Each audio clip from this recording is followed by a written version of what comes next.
Right, so the star of the show from yesterday's announcements has to be the Mac Mini in my opinion, because Apple surprised us in a big way with this machine, and that of course was the price cut, but also we finally got the M2 Pro version, and so yeah, let's dive into my thoughts and why I think this is going to be a very popular machine. So beginning with the base model, this is the one I'm most excited about, and yes, on paper this does not have many upgrades. You have the M2 chip, which is a small improvement over the M1, you have Bluetooth 5.3 support, Wi-Fi 6E support, and that's about it. You don't get HDMI 2.1 and support for 8K displays, that's reserved for the M2 Pro. So yes, not many big upgrades, but why I'm excited is number one, we should see the M2 chip fully unleashed with the Mac Mini, because remember with the MacBook Air there were thermal issues, and even with the MacBook Pro to an extent, there were overheating issues, and that's because M2 ran at a higher wattage, and so because these base MacBooks don't have the best thermals,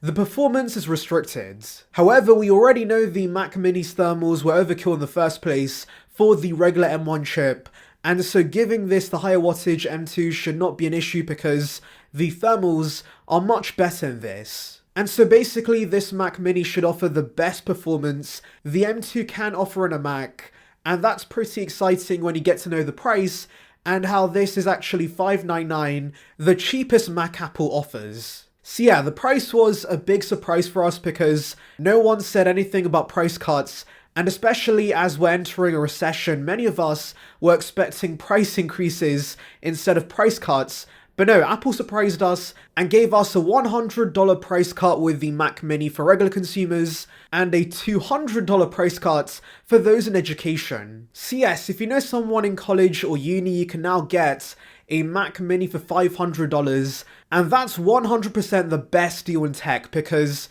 you can't get a Windows Mini desktop that offers similar performance. In fact, I'm pretty sure that for $500, the best you could get is an i3 chip. You could get better specs used, but of course, when it comes to the new market, the M2 Mac Mini is unbeatable. Like seriously, this is a game changer for computing because now you can spend $500 and get a machine that can easily power a business, a YouTube channel, or of course if you're developing apps, you can code on this. It is crazy how accessible this machine is now, and yeah, I'm very glad Apple's done this. It's going to increase Apple's market share for the Mac, and it's going to be a very popular machine. And another great thing about this Mac being cheaper is the fact it's going to make the M1 Mac Minis much cheaper on the used market. And so yes, maybe in a few months, you could maybe find those for $300.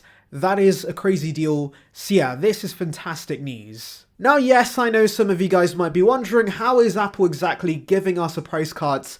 Are there going to be downgrades? Well, one theory I've seen is of course the NAND chip, similar to what Apple did with the MacBooks. Maybe they've downgraded the SSD in this to one NAND chip, which could massively reduce the read and write speeds. Now that would suck of course, but to be honest, if Apple did that and is passing the savings onto us with a low price, I actually would not mind. I think most consumers would not mind. And unlike the MacBooks, Apple is giving us a price cut. So yeah, that would be a non-issue, and I still think this is a terrific deal. And it's actually great news for those outside of the US as well, because here in the UK, the prices actually aren't as bad as I thought.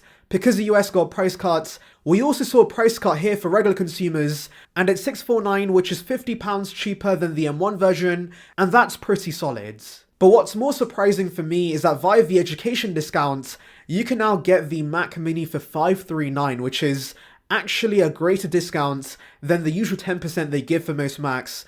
And so yeah, that's a terrific deal for students, especially when refurb M1 Mac Minis were selling for $579. So yes, the refresh might not be as massive, but the price cut is a huge deal, and this definitely is going to be a very popular machine. Now of course, that was not the only configuration that got announced. We saw the M2 Pro Mac Mini launch alongside it, and I've seen some flack for this because if you get the non-binned M2 Pro with 32 gigs of RAM, it's actually the same exact price as the base M1 Max Mac Studio, which of course has a better GPU, has more ports, has better thermals, and is a much better product. So yeah, this kinda can be perceived as a decoy model because Apple's using this to upsell you to the Mac Studio, but if you look at the base version with the double binned M2 Pro and 16 gigs of RAM and 512 gigs of storage, I think that for $12.99 is a pretty good deal because there are some wanting something more powerful than the base M2, but of course don't need the overkill performance of the M1 Max,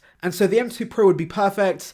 And when the 14-inch MacBook Pro starts at $2,000, saving this much cash and getting the same core experience, I think is a pretty good deal. Also, unlike the base version, this does have a respectable amount of RAM and storage, and so yes, I'm also pretty happy with the M2 Pro configuration. So yes, all in all, I'm pretty happy with the Mac Mini lineup. I think Apple's nailed it, and it's undoubtedly the best value in the Mac range. And yes, I know some may be gutted by the lack of a redesign, but let's be honest guys, as Apple showed in their event style video, many use Mac Minis with server racks, and so Apple's kind of stuck using the current design, but to be honest, it's not a massive issue because the current design is pretty safe, it's pretty good.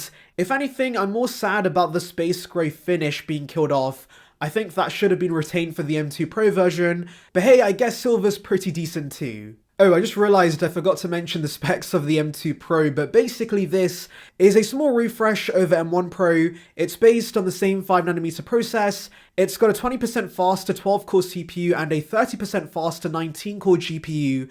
And yeah, those are not game-changing improvements, but they're pretty solid nevertheless. But now let's delve into your questions. So at GoobFilmCast4239 says, I think Apple's actually beating their Mac sale projections and also anticipates even better sales numbers when compared with Windows PCs. Windows machines will, of course, outsell Macs in overall units, but Apple has been gaining market share against their Windows competition each year since 2020. While Apple dominates phones, tablets, wearables, there is still plenty of room left for macOS to snatch tons of market share from x86/Windows. Now yes, I completely agree with this. Apple has been on a winning streak with the Apple Silicon Macs, and it's definitely going to continue being the case. However, the best way Apple can capture most of the market, in my opinion, is of course to launch cheaper Macs. And Apple's doing just that with the Mac Mini, which got a price cut, but I also want to see cheaper MacBooks. Now yes, I know that Apple sells a $1,000 MacBook Air, but what I'm imagining is a $700 or $800 MacBook that yes, has some compromises, but ultimately gives you that performance of the M1 chip at a much lower price. And there has been rumors regarding a 12-inch MacBook revival, so maybe that is going to be that affordable MacBook. And I think many students and light users are going to appreciate that. So yeah, that's about it guys. Tell me your thoughts regarding these new Macs in the comments. Anyways, thank you for watching guys. Make sure to like and subscribe for the latest Apple news and rumors. And on that note, see ya peeps.